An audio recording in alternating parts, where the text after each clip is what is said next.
Okay, hello everybody. Welcome to UK CORRAL. This is the podcast that reviews every single UK comic ever published. I'm your co-host, Mike Allen, as always. I'm joined by Adamantium. Meow. I can't believe how, Adam, you managed to come up with a different sound every single time. Every time. Impressive. And just before you launch into your sound, part of me wonders, what sound can he possibly come up with that he hasn't come up with before? Will it be a repeat of an earlier sound? Never. So this is Adamantium, not to be confused with Adamant, crossing his hands in a Wolverine-type fashion, producing a meow. Could you just give descriptive text for our visually impaired listeners here? Okay, yes, perfect. I That's good. We'll have to do that for everything we do. Okay, and we're also joined by Nice Man. Yes, Wait. and And just so you know, Nice Man, we cannot change your name because of merchandising and, and T-shirts and all the toys and coffee mugs we produce. So unfortunately, you're Nice Man forever now. Well, that's better than being Lice Man. Okay, we got to jump to these comics here. We're here to talk about Hellblazer. This is the fourth episode we've talked about the Garth Ennis run on Hellblazer. And with this run, Steve Dillon is officially, he might have already been the official artist, but here he really hits his stride, I feel like. So this is a collection of stories originally collected as Fear and Loathing. It's 62 to 67, I think, right? Yeah. Right. Okay. So we're just gonna jump right into this. So, so he's at a grave site for someone named Constantine. We don't know who this Constantine is just yet. But in this story, he goes to, and Mr. Memory Adam here is gonna help me. He goes to visit his sister. Yeah, so it's kind of a holiday. This is taking place, I think, just before Christmas. And Constantine and Kit, they are invited to join John's sister. Her name's Cheryl, for a visit to her home in Liverpool. And that's the main nexus, the main starting point of the story, because from here we see a little bit of a confrontation between him and his sister, and it relates to his niece, Jenna. Right. And he basically finds out, oh, wait a minute here. He finds out that they've been having problems with the niece, and they find evidence that she's been experimenting with black magic, you could say, right? Mm-hmm. And so through investigation, he talks to her, and he finds out that her boyfriend has placed a curse on her, right? Or he threatened to put a curse on her. Mm-hmm. And so John Constantine, not Teen, finds out his name, Robbie Brooks, and he's like, okay, I'm going to go take care of this guy. So he goes to find him. He gets into a little bit of an argument with his sister, but then he goes to find him. Tab. Where's my tab? Oh, there. What is going on? I did. Nothing. Okay, pause just a minute. Hold on a sec. Nice Man, do you want us to continue on this browser, John? You want us to wait for you, Nice Man? Then back to that screen. I don't know why. Okay, hold on a sec. Wait, pause. Here, I'm just gonna flip my scrreen down so I remember. This is open Microsoft Teams or cancel. What is going on? Okay, I'm back. Bye. I'm gonna assume. Nice Man, are you aware that we're live right now? Hold on. Can you hear us? Sadly, I experienced technical difficulties. Okay. Hold on. Let me just. Hold on here. Okay. I'm happy to start over if you want. No. We don't have to start over. We'll just pick up where we left off at the summary. Okay. Okay. All right. Okay. Ugh. So anyway, John Constantine goes to visit the boyfriend of her niece, and basically this guy is a douche, right? He kind of walks in. And this guy is a total asshole. But the weird thing is he actually knows who John Constantine is, and he kind of treats him like a rock star, right? And he's like, "Oh my God, John Constantine in my house," right? So he brings him in, and basically, John it's like he's being very overprotective of his niece, and so what he does is he puts a spell on this guy, and he starts saying stuff here, and we can see he's like Sacred Arcana, Magus. Oh no, where's the part where he actually says, "Oh yeah, Corvus Infernae," and he's basically it's just Latin gibberish, and so he convinces this teenage kid that he's been thrice damned by John Constantine, and he's basically trying to scare this kid into leaving his niece alone, right? And we've seen this last shot. The boyfriend is laying powerless on his floor there. So then we I don't remember what happens in this scene. Adam, do you remember? This is the niece having the conversation with the mother. Well, no, no. This is Kit. Yeah. Yeah, they're just having a lovely time out, kind of talking about the relationships respectively with Constantine. And it's interesting because you're getting a perspective of Constantine from a member of the family who's not really been a part of the storylines, and just kind of acknowledging how there's kind of weird stuff around John, but it's not fully articulated what it is. And again, I think it just goes to show the power of why Kit was such a beloved character. She's just charming. She talks about how in the end, her and John support each other. It's just a really nice interaction and a really good kind of quotidian moment between these two young women that changes pace immediately after the sequence, because then we cut back to what the opening scene was with John over another Constantine gravesite, and this Constantine gravesite is his ancestor, and this is really kind of the meat of the issue in and of itself. Right, and so this, you said Constantine, but it's Constant. I can't remember what the right one is now. No, I mispronounced it. Constantine. Yeah, okay. Constantine. He's not like a tin of biscuits. No, he's right. Constantine, yes. Right, Constantine. So basically, yeah, so he resurrects this body, and we find out this is his ancestor, Harry Constantine. And so what we find out is this guy cannot die. And I believe they say, or you find out that he's been resurrected before. Is that right? Or am I wrong about that? Maybe not. Yeah, I don't know if it was ever in an issue of Hellblazer, but that's the lore that they're establishing. Okay, so then what happens is, the story climaxes with John Constantine kind of giving his ancestor what he wants, which is to actually die. And so there's this nice scene at the end where he says. He says at the end, "You're a bastard, all right, Harry, but one bastard can forgive another. Who else will?" And then this little smile, and then we cut to the next shot, and we see this extreme long shot of Constantine beheading his ancestor. And then this little caption, "And there's just a tiny murder in the night." And then that's it. Then he goes back to his sister's house, and that's it. Checks in on his niece, and then leaves, right? And that's the end. The end. Anyway, what do you think, Adam? Oh, I loved it. Yeah, this me too. is one of my favorite runs of Hellblazer because of issues like this, when we get away from the spooky wookies and the vampires and the demons and just focus on the strange world where everyday people inhabit, and we get good characterization.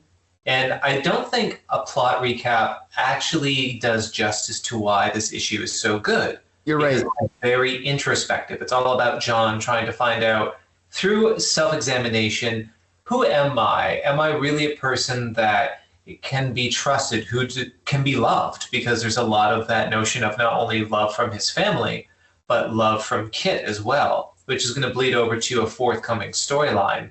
And the other aspect that's really interesting is about fate. A lot of reflection on are the Constantines always supposed to fall into the thrall of magic, or can they make a choice away from it? And there's also this notion where John is the last Constantine because his sister married, obviously taking someone else's name. So really he's the last one to carry this lineage by name, kind of showing in a way an acceptance of the end of this lineage and the end of maybe some of the baggage that comes along with that. I think it talks a lot about family history. I think it talks a lot about inheritance and legacy. It's a powerful story and one I quite enjoyed. I agree. And it's funny because a lot of, you made a good point that a lot of comics don't think of this. It's like, we don't need to constantly push the main story forward. We can have the characters go on a little vacation and then get this other perspective, like you talked about, like where the scene where the Kit and the niece are sitting in the restaurant, and you kind of find out that Kit is not really interested in the magic or any of that stuff, and then the niece is so surprised here. Like, look at the look on her face. But I thought you'd be into it too. She's like, no, not really. Like, I'm not interested in that side of him anyway. He doesn't put up a front or try to be clever. I just care about him, Jenna. That's really cool. Especially because we know how this storyline ends, right? So, anyway, nice, man. What are your thoughts on this one? I know you don't like horror, but... As usual, varied, I think. Number one, I'd like to say something overall about 62 to 67, even though we're focusing on 62 right now.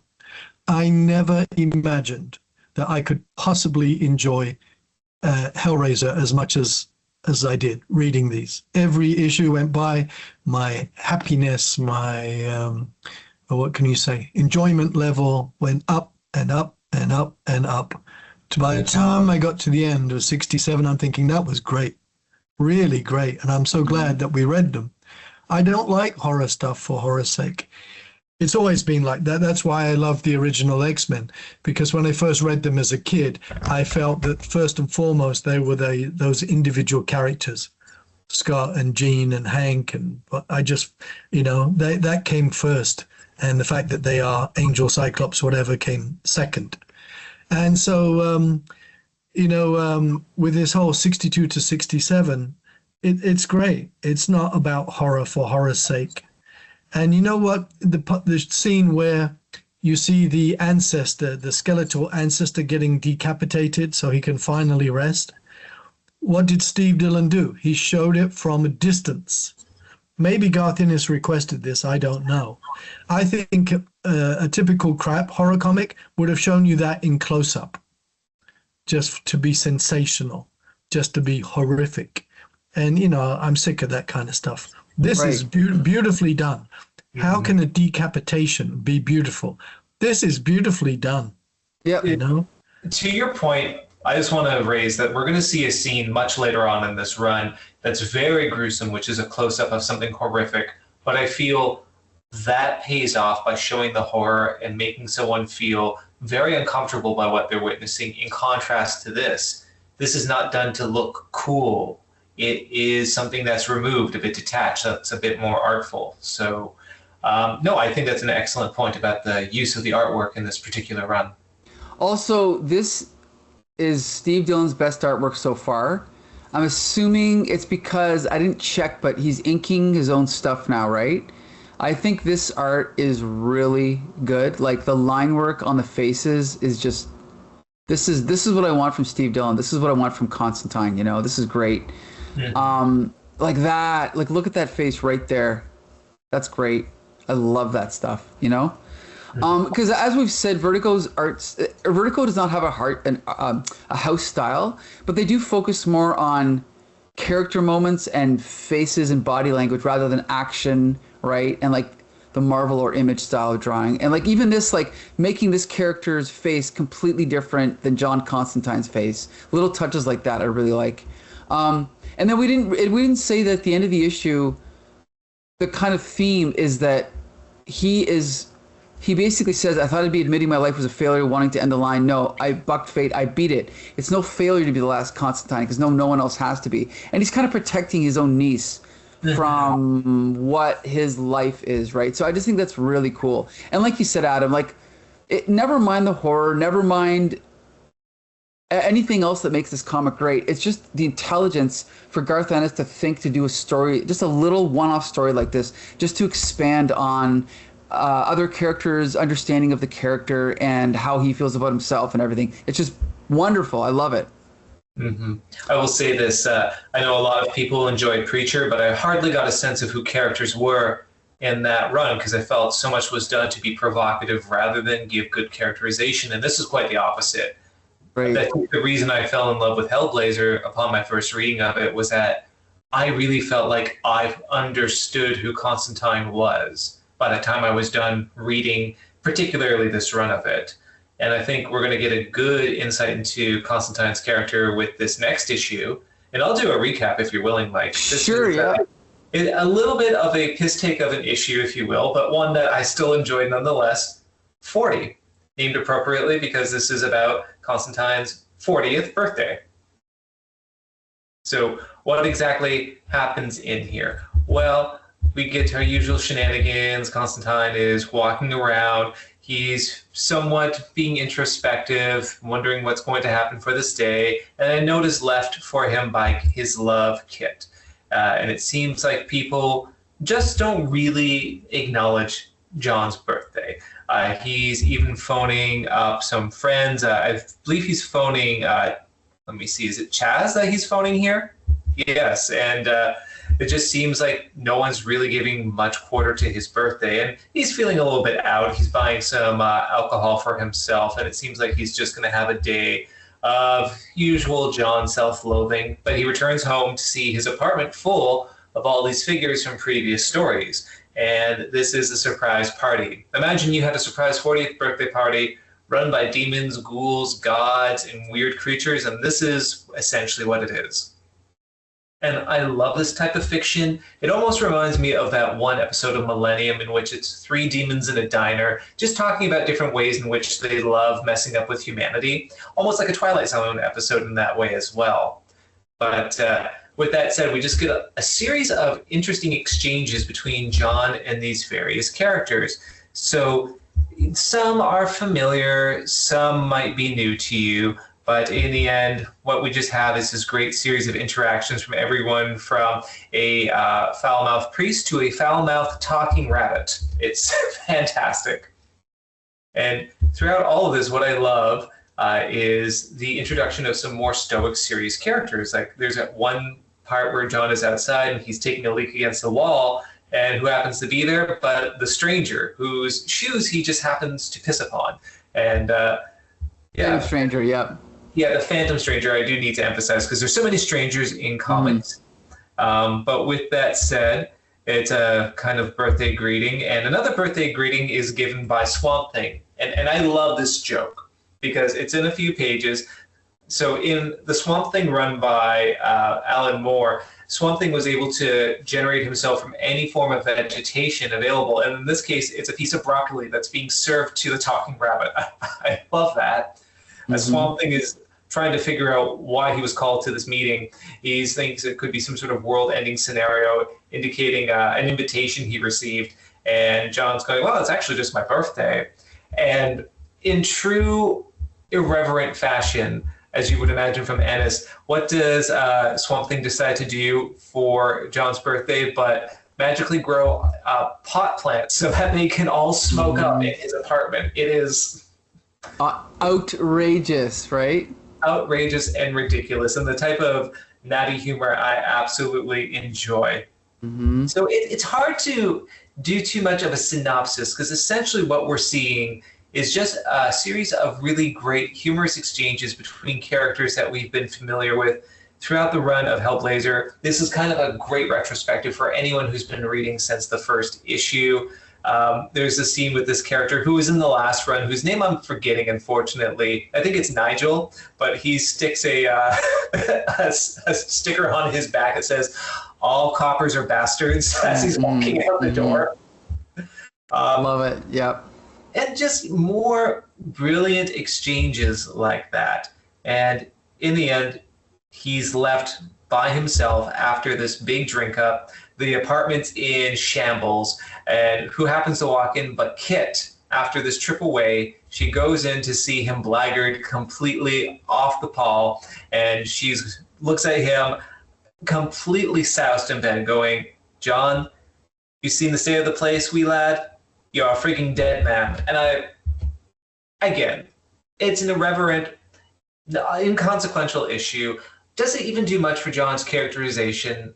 No. But great artwork and a great celebration of Hellblazer. I feel this is an issue where maybe Ennis understood he was coming up to the end of his term on Hellblazer, maybe was uncertain how much longer he'd have to write for it, and he just wanted to say, well, let's celebrate what we had. Just like someone should celebrate their birthday in a reflection of what their life is with their closest friends and compatriots, let's do that for John.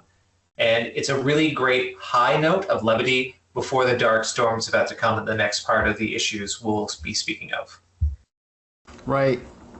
I, of course, love this issue. Yeah, just, again, there is no story, there's no action, and it's just him interacting with his friends. And we get two of the most hilarious cameos I've ever seen in a comic. First, right here, John Constantine urinating against the wall. We see him urinating at someone's feet, and it's revealed to be the Phantom Stranger. Like, only Garth Ennis could think of this, right? Just outrageous. Even John Constantine thinks it's funny. And then the way the Swamp Thing appears. And then even after he leaves, where is it? One of the guys says, I'm telling you, if I had enough papers, I'd smoke them. I'd skin him up and smoke him. Like, what is going on? This is insane, but it's great. It's brilliant stuff. And then, of course, as a follow-up to the John Constantine and Kit relationship from last issue, we get this unfortunate ending, which is probably going to lead to, other things down the line. But I'm not going to say any more. Paul, what do you think of this issue? I have two questions for you. Sure. Number one, what would Jim Shooter say about both these issues, 62 and 63? He'd probably say every comic is someone's first, and so you have to introduce everyone's name and superpower in every comic, right? What else would he say? The art is boring. I don't know. What would he say? Do you know? Is this a rhetorical question? Yeah, I'm channeling his spirit. I think, you see, now I loved 62. I love 63 more. Okay. And more as we go on. I think he would say, well, they're nice, but they're not comic book stories. And Jim Shooter would be wrong. He would say, because I remember him saying once before about how something could be slice of life, but it's not a story. And I think he might say that about these issues, that they're nice, but they're not comic book stories. They're slice of life. If Jim Shooter were editor, would he have allowed this? Probably not. No. I think it's dubious. But I'm glad that he's not the editor then, because we got these two issues. Now, the other thing is, I said to both of you behind the scenes, there was something in this second issue that blew me away. Do you know what it is? Is it any of the things we've mentioned already or no? Can you go back, find the panel where there's the Daily Mirror on the floor? Please. The Daily Mirror newspaper is on the floor. Oh, right here? Yes. Okay. Now, that panel blew me away. Why? I don't know. Why? It says the exact date? This issue is about his 40th birthday, isn't it? Okay. What's the date on the newspaper? May 10th, 1993. May 10th is my birthday. Son of a gun. Wow. I thought, wow. John and I are brothers. We're brothers. Me and John, we're tight. You're you're the next Constantine. Well, I was born before him. Oh, that's right. That's true. I never thought of that. Yeah, you are older than him. You see, the only other time that's happened was in an episode of The Simpsons. Okay. When Homer was displaying his usual absolutely moronic self. And it was it his birthday? It was revealed that his birthday was also May the 10th. Yeah, oh, no, not May the 10th. Not May the 10th. No, that he was a Taurus. Oh. And I thought, oh, yeah, of course he is. Of course. Okay, of course. So, yeah, but anyway, all good stuff. Okay, so, yeah, I mean, another great issue. I don't know if there's anything else you have to say about it, but I loved it. I absolutely loved it. Yeah, I mean, you can't beat that. The way the Phantom Stranger was introduced and his appearance and Swamp Thing, very good. And, of course, in the past I've had some pros or cons about the art, but the Steve Dillon, for me, can do no wrong. I love Steve Dillon. Absolutely. Agree. Yeah. This actually, yeah, and I've always liked him, but this, is making me like him even more. But anyway, yeah. So we can jump to the next issue then. Okay, where are we here? Hellblazer 64 and Niceman. I believe you're gonna summarize this one, right? I'll try. I'd like to say I think as impressive as the covers can be in their own way, they don't do the interior justice. They are not a good reflection of the interior. They're just like poster for poster's sake, design for design's sake. I could see that. I do love these covers, but yeah, I can see your point. Yeah, I mean, if I only saw the covers, I probably wouldn't buy them because these covers to me are boring. They're just generic, and this is what you have: a winged figure, a horrific image. It's like, But how can you wait? I would say it misrepresents what's happening in the issue. I will agree with you on that issue. Not this one though. This one I adore. Yeah, this one is better than the other ones. Okay. That one's Right. this one's probably my favorite. And then let's not forget, this one's not great, but it's not good. my It's okay. It's Yeah. okay.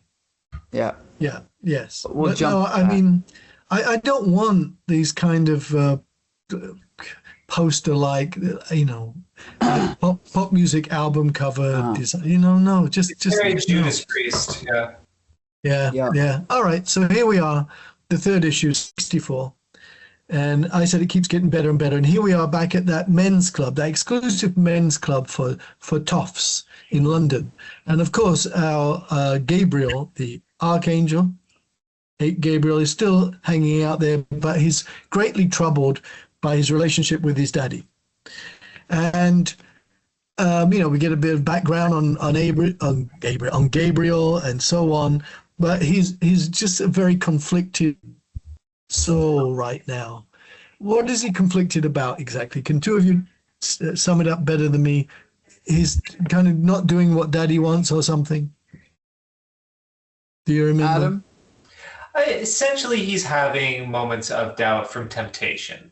And I think a lot of it is he's now reflecting upon all the things that he has done, such as enemies slayed for the Lord. And he's questioning, is this the right path? And so he walks out of the high caliber club, as you mentioned, and is being pursued by one of the employees there. And this will bleed in later on to the subsequent story. But yeah, I think the best way to have it is an angelic existential crisis might be the best way to describe Yes, it. that's right. He's having an angelic existential crisis. But no, in the earlier scene, there was a rape. Wasn't he the rapist? Well, they imply that he is the one that impregnated Mary. Mm-hmm. Oh, I see. Yes. Okay. Now he's walked out of the gentleman's club, but he's being watched. He's being pursued. We know this is all there's something nefarious going on. This is not good surveillance. Just who is watching him? Why are they watching him? What are their designs on him? So then we continue in that vein, where he's being watched and being pursued. But as we move on, we see, what do we see? We go back to John. Sorry, we switched to John Constantine. And he's been making with Kit, but this is all very, very healthy, very admirable, very good relationship, all good stuff. And as it says here, he's in the narrative box for him, you're everything to me. He's thinking about her. And clearly she has great feelings for him, maybe loves him. Clearly, I would say he loves her, but we haven't heard him say he loves her, just that she's everything to him. We know that, but he hasn't said that to her. Right?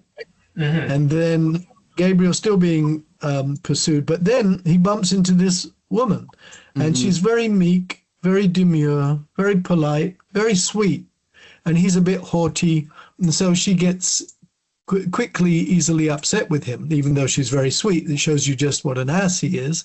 But he goes after her because he's going through his existential crisis, and he feels in the here and now he needs to turn over a new leaf of some kind. So pursues her and apologizes, which is a great step for such an archangel.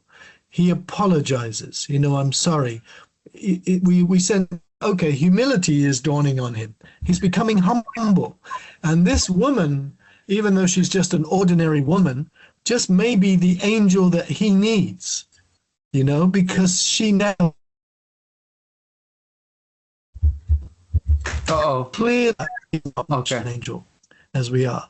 So anyway, he gets into it's the beginning of a relationship with this woman, and it's clear that she, after he's apologized, she's very touched by this, and it's clear that she then quickly develops an interest in him, but in a very, very sweet way, very sweet. Mm-hmm. And he just little bit by little bit by little bit realizes, this woman is an angel. Mm-hmm. She's what I need at this point in time. She's what I need. Meanwhile, back with Constantine, he's hanging out with this priest who smokes and drinks.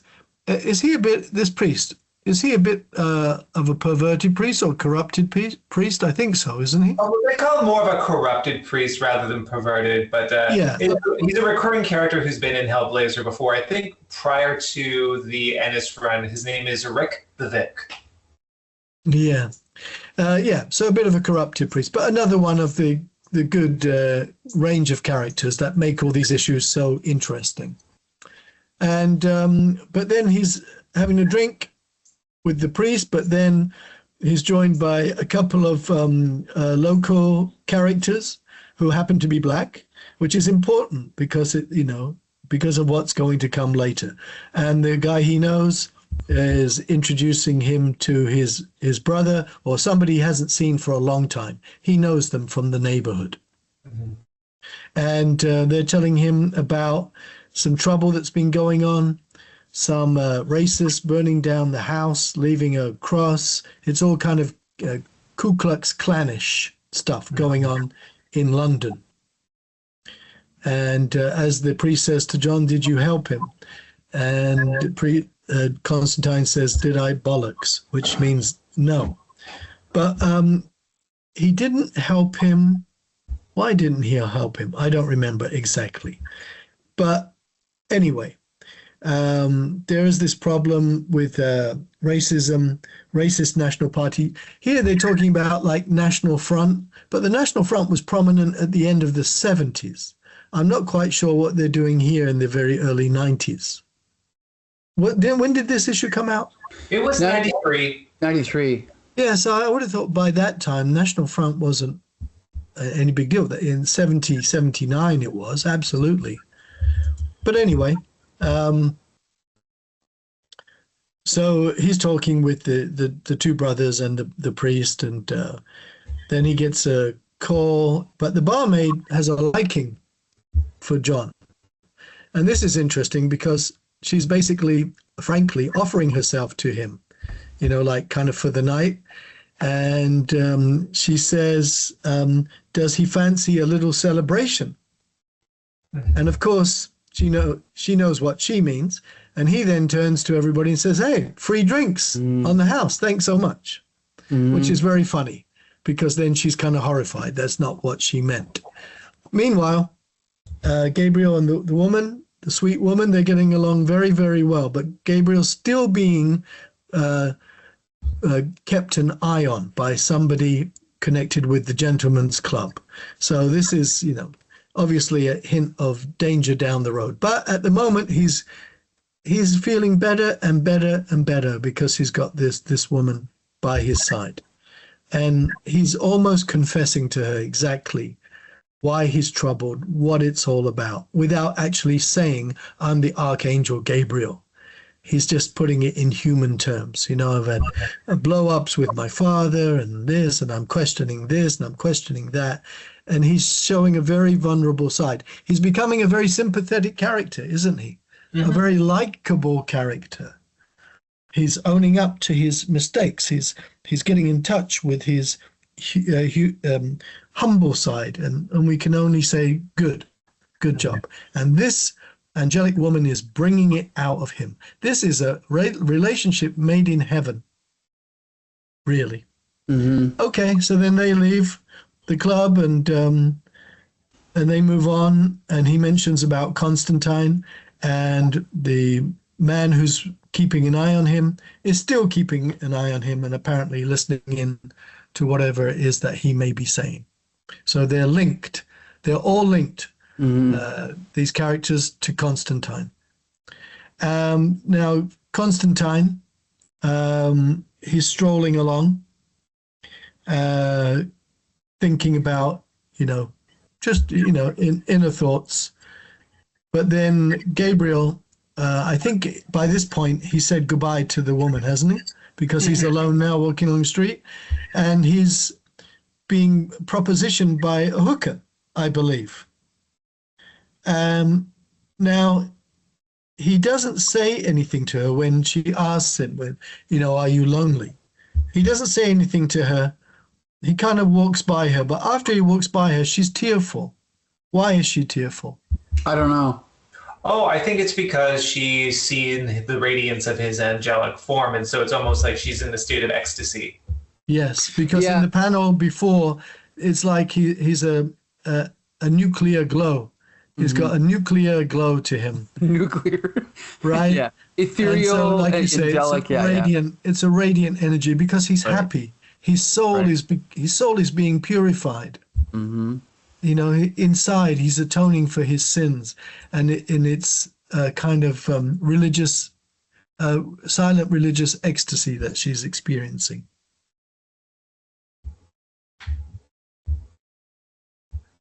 And she's still experiencing.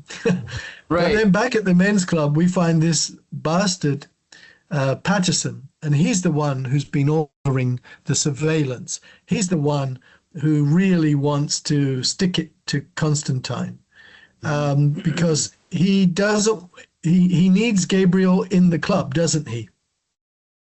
And he doesn't want Constantine interfering with anything. And it's getting more and more serious in a very kind of mafia type way. Mm-hmm.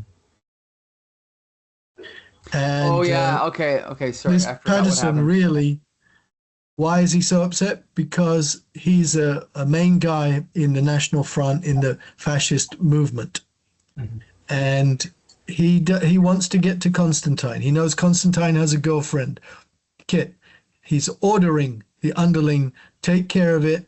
I want her, killed maybe, at the very least, badly battered or whatever. Whatever it is, bad stuff is going to happen to Kit.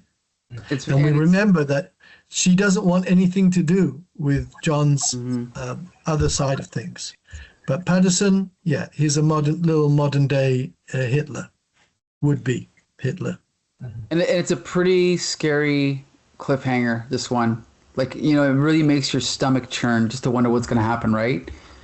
I can't really say anything about this without commenting on the next few chapters, but I'm just going to say that this was a great issue. The setup of this subplot with Gabriel is so perfectly done, in my opinion. And then this subplot, everything. This is just a great way to start off a story, because when we got to the end, I was really worried about what was going to come next. Any comments, Adamantium? No, I pretty much agree with you. I think most of what I have to say can be saved for when we get more resolution for this. I do want to say that I believe Patterson himself is somewhat based upon Ian Anderson, who was basically at that time in the 1990s the de facto leader of the National Front in its dying days. So I think there's a very pointed contrast, or at least evocation of him. But I do think it's very purposeful. And when we're talking what did you say his name was? Ian what? Ian Anderson. Why don't I know this name? Ian Anderson? So he was responsible when the National Front tried to change its name to some other British National Party or something along those lines. The exact name is escaping me. I think the acronym was the BNP. And you think his name was Anderson or Anderson? I believe it was Ian Anderson, but from what little I was able to glean from this, whether it's fully intentional or not, I think there are a lot of parallels with how this character is illustrated and the photos I've seen of Ian Anderson. But regardless of that, the decline of the National Front, along with this sort of decline of the legacy of the Archangel with his lineage to heaven, I think are really interesting parallels we're seeing, as well as this growing fascination he has for this young woman he's encountering, along with the fascination that's developing more and more between Kit and Constantine. I think those are great reflections of one another. Okay, let's jump to the next issue because we got a lot to talk about, okay? Mm-hmm. Okay, so this one is... Now, we talked about the difference between the art on the covers and the interior. This is a great cover, but it took me a second. But it's like, oh, this is Kit, because it's a completely different artist than Steve Dillon, right? But I mean, it's pretty obvious based on the supporting cast of this book that this is Kit, but it is a really good cover. Mm-hmm. Yes. So we get some more development of the relationship between Gabriel and this girl, and this is some excellent writing here. It's very sincere. Like, it's funny, for all the dismissal Garth Ennis gets as kind of like a shocking writer for shocking sake, he actually is very good at writing stuff like this. But anyway, so then, oh no, we pick up where we left off last issue, which is now we're going to find out what's going to happen to Kit. She's sitting in her apartment, and these two big guys burst through the door. One of them holds off a knife, and they're like, "Oh, look, frig me, she's gorgeous." Crying shame in it. You're like, "Oh no, what's gonna?" This is like watching Breaking Bad. You're like, "Oh my god, what's gonna happen now?" Right? So they approach her. She puts her hand into the sink, and then the next page, what does she do? She stabs him, right? But we don't see with what yet. She runs towards the other guy, gashes him across his face, and the next page, this is where we get the reveal. There's a knife right through the guy's crotch here. And then he looks back, and basically he starts crying as the other guy runs away. It's great. I love it. This reminds me of something he would do in The Punisher, you know, his one of his Punisher runs. But anyway, so then we cut back to what's his name again? Patterson. And he's like, okay, well, that didn't work. He's like, okay, well, apparently the bitch has teeth. Like it or not, we're going to have to take Constantine directly. So then we cut back over to Constantine with his buddy, as we mentioned earlier. And for those that are listening to this podcast, he's with a black friend, and they're reading some, what would you call this? Like a threatening note, yeah. Yeah, like go back to Africa. Basically, they're just talking about what's going on. Now, just at that moment, this is actually a very interestingly depicted scene, because we have a conversation with these two guys, and in the second last panel, we see some figures coming out of nowhere. One of them smashes John Constantine over the head with a bat. It's pretty violent. I mean, and this is the thing, is we see a lot of things in this comic, but to see our hero hit on the back of the head like that, taken by surprise, is pretty shocking. So he gets knocked down. His friend tries to headbutt one of the other guys. We get kind of a fight, but then we see they got a knife. They cut him. They cut his face. They cut him again. And then a fourth panel, it's getting really violent. Mm-hmm. And then we cut over to another really well done scene where we see, this is Kit, right? Yes. Yeah. On the phone here in the foreground, all kind of in black. And then we see this other character in the back. She's trying to get a hold of Chaz, right? Mm-hmm. Because, yes, she still hasn't seen Constantine yet, or John yet, so she's kind of freaking out, right? So anyway, okay, this is where it gets really ugly. We cut over to John Constantine waking up surrounded by all these goons holding bats. He's tied up to a chair, and then they go, okay, show him his friend. So they're basically talking shit to him, and he's using his usual wit to kind of like talk back at them. They go, show him his friend. So then he looks over at his friend Dez. He's got like a hood tied around his neck. They take it off, and he's been completely mangled by this knife and all these beatings. His face is all cut up. It looks like his jaw is hanging off. It's disgusting. It's frightening. He can't even talk. And John Constantine is obviously not happy about it. So then we cut back over to the bar, and this is that guy's brother, right? Or his friend, George, yeah. Right, yeah. Who doesn't know where he is. Oh, sorry, you're right, actually. They are brothers. His brother. Yeah, he's like, have you seen my brother? And he's like, no, I don't know where he is. So then we cut back over. Or no, not yet. We don't cut over. So he's still looking for him. And then he calls his friend, right? He calls his friend, right? Oh, he calls his friend and asks him to bring a gun, right? His sawn-off shotgun. We cut back over. We get some more of Gabriel and the girl. And we have this wonderful scene of these. What are? Oh yeah, he uses his angelic powers to make these petals come off this tree, and then they have. I guess this is their first kiss, right? Yes. Yep, it's great. This is the whole. This is a great story. So then we cut over to kind of like a dream with John Constantine on a beach. He's trying to light a cigarette, but it gets blown away, and then he climbs up on this. What do you call this? Like a pier, and he's walking towards this woman who's got her back to him. When he gets to her, this is Kit, I believe, right? It is. So it's a complete callback to the cover. I know sometimes we say how the covers misrepresent what happened. I love this cover because it actually foreshadows this particular splash page. Right, right. It's a great shot. But then we realize this is not reality. This is just him kind of having a fever dream. He looks over because this is where he realizes, oh no, if they did this to my friend, what are they going to do to Kit? Mm-hmm. So yet another cliffhanger, right? Leaving us with our stomach in knots. So, what can you say about this? I thought it was a great issue. What did you think, Nice Man? Look at that last panel. Just may be the best artwork Steve Dillon has ever done. It's really good. It's all really good. And you see, everything keeps building from issue 62. It builds 63, 64, 65. It all builds. And look how Garth Ennis is really on a roll here, because he's got these various strands going on and he's interweaving them perfectly, expertly. And it just all ties together increasingly so. It's just wonderful. Who knew that I could enjoy a Hellblazer so much? Mm-hmm. Talking about the art, I do not so much I want to see it again because it's a very grotesque image, but Dez's face all cut up. Yeah, that's why I think Dillon was such a great artist, and whoever proposed the layout of this was fantastic. Oh yeah, I don't need to see that anymore. Okay, it's disgusting. It's horrible. Yeah. And it's not meant to be sensationalistic. I don't think so. I think the focus, the shock, yes, to a degree it will be sensationalistic. You're depicting extreme violence done against a person. But it's in a way where previous issues that we've seen have not glorified violence. It has not focused on the spectacle of, oh, look at this head exploding, look at this arm being ripped off, look at how cool this is. That would denude this moment of shock value and of the pathos of seeing what happened to this young man.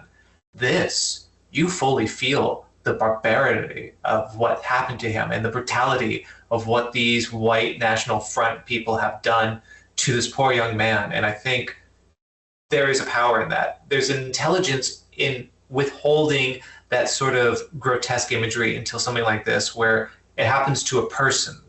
So you're feeling impact. It isn't just some monster getting its face ripped off. Right. We can talk about the ethics and ideas of, is it right to have such a graphic image of a disfigured black person after a hate crime depicted? I'm certainly willing to have those conversations. Is it necessary? Debatable.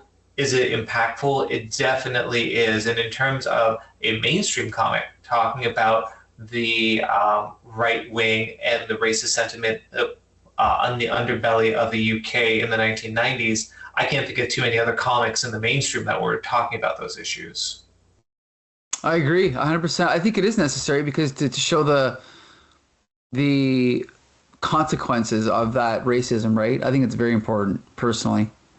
It's also interesting to contrast all of that horror with this supposedly innocent love story, right? It's the same artist drawing these, these characters. It's almost like a romance comic. It's great. It's just incredible.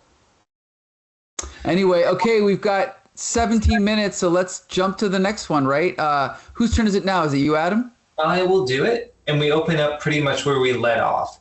Dez has died. Constantine is tied up, and he's waiting for his captors to return. He's giving his smarmy one-liners, but even from his internal dialogue, you can tell he's deathly worried about Kit. We go from that back to Gabriel and this young woman that he's courting, and you get this idea of him wanting to release himself of the feeling of guilt. The idea is really they're going to make love, and Gabriel reveals it's his first time, and she says it's okay. It's a very sweet moment in that. what could possibly ruin such a sweet, beautiful moment? Well, we'll get to that in a little bit. Going back to the confrontation between the National Front and John, there is a lot of back and forth, a lot of pestering, a lot of communication about why they're doing this. And ultimately, it's just devolved to these people giving horribly classist, racist, and homophobic diatribes and just talking about how John is the type of person they want to kill, they want to make an example of. Luckily for John, Dez's brother George is outside with that sawed-off. He's tracked John down to the area where he's being held, and he's being led by someone who he is basically holding at gunpoint towards John, maybe to save him. We'll see. We cut back to the scene in which Gabriel is making love, and he is just giving these very basic internal dialogues of, oh, I didn't know it could be this good, could never have dreamed how it feels. And it's this very sweet moment, punctuated and cut by the next moment where he looks up to see this demon, Chantal, who we remember from previous issues, who had been scheming with Constantine, ripping out Gabriel's heart. So from there, we understand that she has been basically leading him along this whole time. Your daddy wants a word with you, she says, and he disappears, basically because now he's been caught in an act of rebellion. He is now essentially a fallen angel whose heart she possesses, quite figuratively and literally, all in one image. We go back to the sequence in which John is being held up by these National Front punks, and luckily what happens is that George is able to come through and he sees where his brother has been unloaded into a car, seeing that John is in need of saving, but unfortunately also seeing the horror of his brother and the state that he's in. Then we just get an abstract image of the vestments, the feathers, the sword being broken, torn from Gabriel as he's cast out of heaven, as he becomes fallen, in this very evocative and powerful spread image. We go from that with this downfall of him to what I think is very thematically purposeful, the downfall possibly of George, as Constantine is being released because he's trying to make some sort of arrangement to save Kit. The door opens and then Patterson is shot through the chest because George is there with his sawed off. There's an argument between George and Constantine where he talks about how they killed his brother, how he needs justice.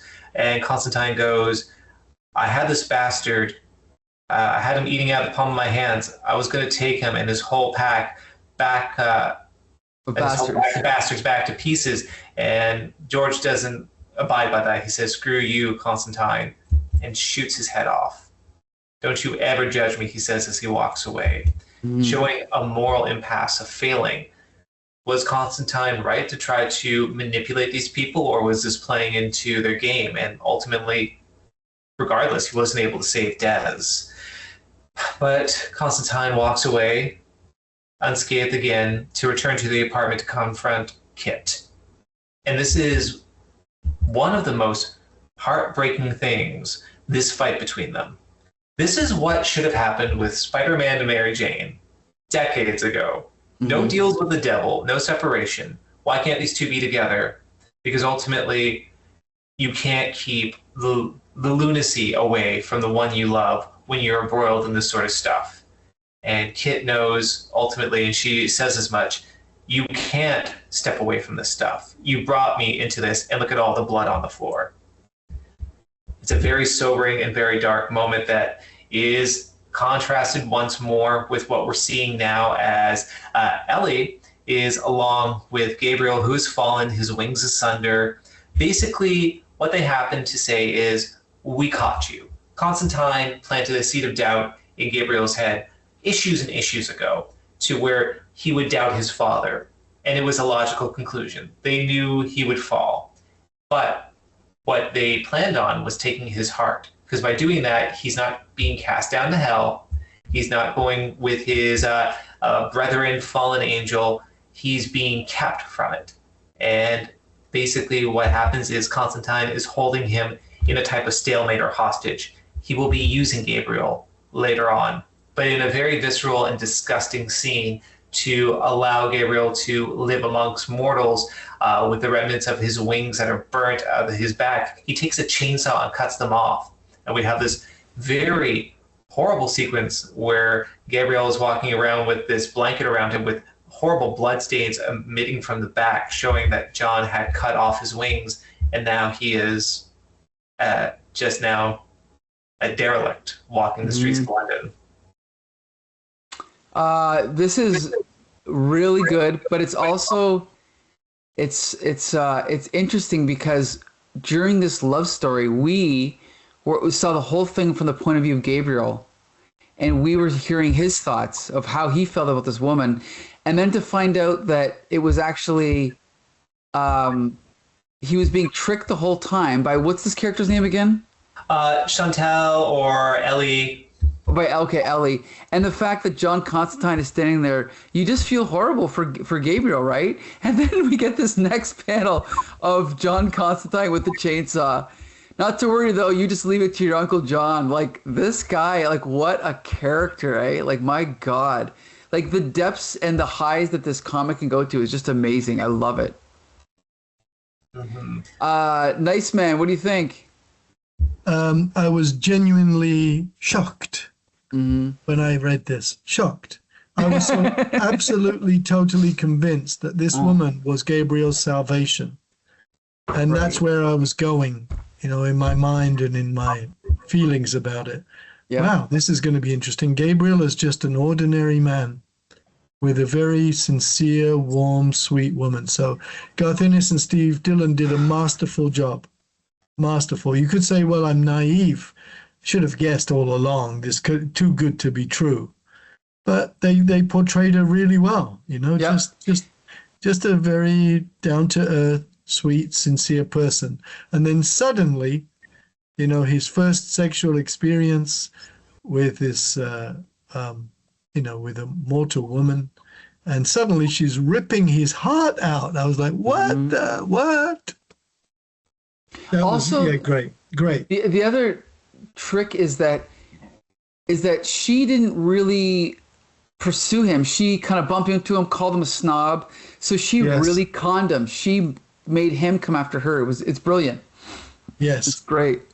And I also love this false salvation she offers him. As you said, there was the expectation that maybe this is going to be the thing to redeem Gabriel's character, but it's not. And it's such a dark parallel to John and Kit's relationship, as we're going to see in this next issue, where we thought Kit and John might be the type of people that would be perfect for each other, that Kit could be the salvation for John, and ultimately, just like how Ellie was for Gabriel, that proved not to be the case.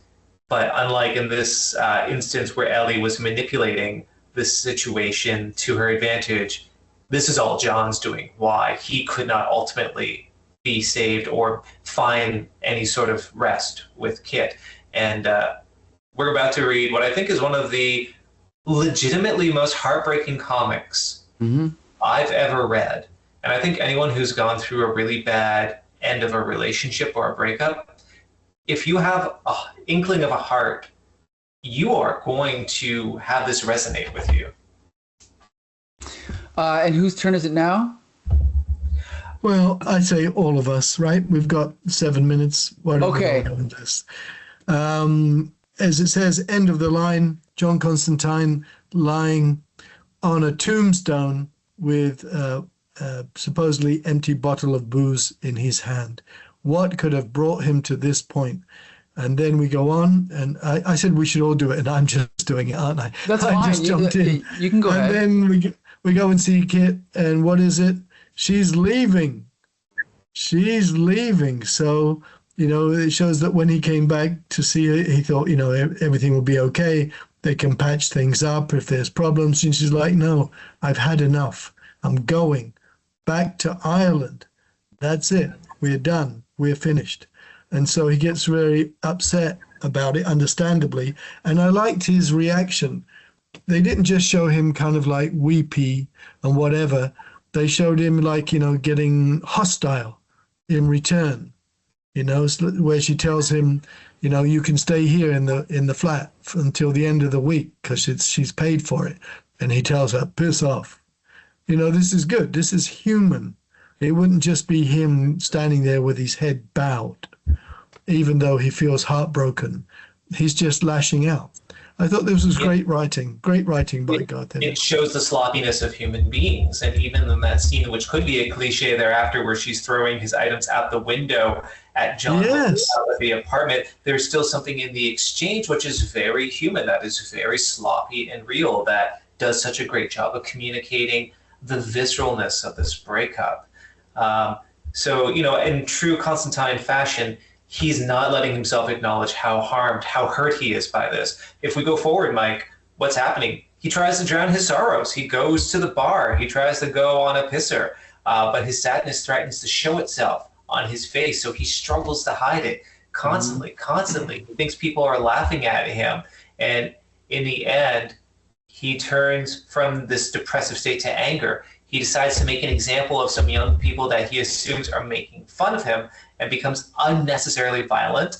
By doing that, he actually evokes the ire of the bar owner, who then smashes John right in the face himself. Right. Where's that? Oh, no, sorry, that he smashes Chaz, who's trying to rescue John. Right. Yeah, then, because John's puking in the background over here. Yeah. His friend tries to step in to help him and takes a blow to the face for him, but he's Constantine's in self-destructive mode, which is again very relatable, very human. He's just lost the best thing in his life. Kit, she's left him, and so now he's gonna do what many people do. They completely alienate everybody. They lash out at everybody, even his friend who's come to help him. He insults. Does this friend have a wife or girlfriend? Or whoever she is, he insults her, and he tells this guy basically he's an asshole and this, and so the friend then gets violent against him and very violent against him. But he kind of deserves it. But this is what people do, You're so heartbroken, whatever. You get into self-destructive mode, and that's what he's in, self-destructive mode. And so he's kind of asking for this. Mm-hmm.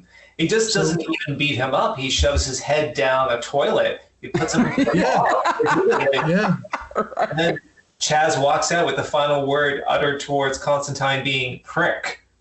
Yeah. And then Constantine, of course, to himself, Constantine goes, "You'll come crawling back. You always do." And is he talking about Chaz? Is he talking about Kit? And that ambiguity, well, obvious writing, I think, adds to the strength of this whole sequence. And then we go from that to John stumbling around drunkenly, throwing around an empty bottle. He's just not even able to articulate himself. He's swearing, saying, Jesus, Jesus, as he just continues to drink and find a grave to lay upon, evoking the opening of this entire story arc that we saw, also named End of the Line. But that one was the end of the line of the Constantines. This is the end of the line of Constantine's humanity, of the salvation he thought he had. And in the sequence where he's trapped in the rain, looking up, just kind of reflecting on the fact that he actually made a mistake. All he had to do was say just one little word, and maybe it would have made things better. Maybe the one little word was the fault of his downfall. Love. We cut back to Kit on the boat to Belfast, where all she can say is bastard. Stupid wee bastard, as she cries. And again, I'm not a weepy sentimentalist, but I think you have to not have a heart to not have this issue impact you. And again, this is why I think this is, bar none, the best run on Hellblazer. We've seen John Constantine battle demons, the devil, all sorts of spooks and specters. This storyline, by and large, has hardly any supernatural elements in it. It's mainly about him failing to protect someone he loves and failing himself in doing that. This is a great character study showing not only in those last couple arcs I was talking about how Constantine goes to claim his humanity, claims to retain his sense of himself, what do you do when you have that and you claim your humanity and that's all threatened to be lost? And that's the next arc we're going to explore. Mm-hmm. Go ahead, I'd just Paul. like to say this is one of the best single issue comic books I've ever read in my life. Mm-hmm. Yeah, I can concur. I agree. This is all about a completely fully developed natural relationship between like two human beings, and it's excellent. And I really, when we read the first arc, because I'd already read it before, I really didn't think we could ever beat it or get to those heights again. But clearly we have. It just keeps getting better and better, this book. Yeah. Mike, I'm just going to say, I think Dangerous Habits is still the best story arc to introduce people into this world, because we get a great introduction of what Constantine's character is, his world, his supporting cast, and the sort of mythos that's going to be surrounding it, where he's dealing with demons and the supernatural. But in terms of the best fleshing out of who he is and why this is a great comic arc, this is the run. Absolutely. And I just want to say thank you so much for agreeing to have us read Hellblazer as part of this podcast, because it reminds me of why I fell in love with this comic years and years ago. And it's one of those rare instances where returning to it, it's not only as good as I remember, I think it's better than I remember. And I think I will seek out the back issues, 62 to 67. They shouldn't cost much, I think, right? And I'll see if I can find them. I'm definitely, it's funny because I only have the Dangerous Habits trade, and I was going to sell it because I've been trying to get rid of my books, but I want to hold on to it, if only because when I know people that want to get into comics, I know what to give them. This is going to be one of them for sure. And speaking of good comics to give to people, Paul, are you excited to see what's next? I know you're. Well, wait a second, though. Wait a second. Because whenever you do these announcements, last time you did it, it was, okay, we're going back to Garth Ennis and Hellblazer. And I thought, no, I don't like horror. I don't want to see any more worms and this and that and all that. Just nonsense. And I really wasn't looking forward to reading them. But, I do my duty. But when I read them, I thought, oh, crap, these are good. And then it just kept getting better, 62 to 3 to 4 to 5 to 6 to 7. And now look, I'm saying this is one of the best single issues I've ever read in my life. And I think I have to have it in my collection. I have to. So I need to go and get the back issues. So now I'm afraid that you're going to tell me something that I should like, and it will be a bit of a letdown. We're going to find out. Let's see. What do you think about this next pick, which is Volume 2 of Starman? Okay. We'll see. Maybe this one's better than the last one, right? As I said, James Robinson is the poor man's Grant Morrison, and so on.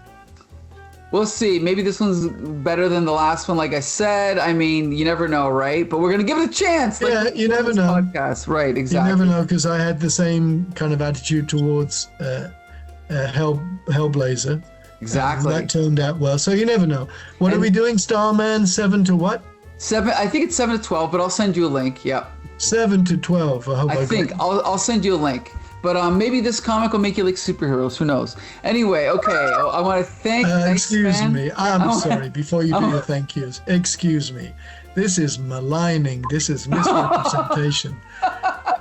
I love the Jack Kirby, Stan Lee original. We know X-Men. we were talking about it. We know you were talking about it for an hour before we. Those are superheroes. I know. One day we'll do those. And I also want to thank Adamantium.